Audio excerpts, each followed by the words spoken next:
इस्रायलसारख्या शेती क्षेत्रामध्ये, कृषी क्षेत्रामध्ये अतिशय प्रगत तंत्रज्ञान वापरणारे,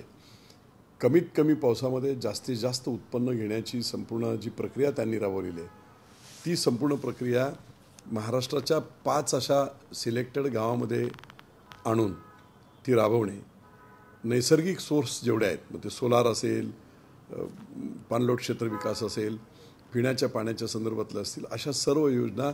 आधुनिक शैलीने, आधुनिक तंत्रज्ञानाने त्याचा संपूर्ण वापर करून ती 5 गावं ही स्वयंपूर्ण आणि स्मार्ट करून दाखवणे निश्चितपणे राज्यासाठी नव्हे, देशासाठी हा प्रगतीचा मार्ग, पथदर्शक अशा प्रकारचा प्रकल्प होईल अशी माझी खात्री आहे. स्पेशली डिलिव्हरिंग चेंज फाउंडेशनच्या माध्यमातून बऱ्याच वेळा काही बैठकांमधून मी पार्टिसिपेशननी सहभाग घेतलेला आहे. अभिजित पवारांचं जे काही मॉडर्न इंडिया म्हणा किंवा महाराष्ट्राच्या संदर्भातल्या ज्या काही भूमिका मी ऐकलेल्या आहेत, त्याच्यातलं निश्चितपणे फक्त बोलणे नव्हे, परंतु बोलणे आणि कृतिशील तशा पद्धतीने वागून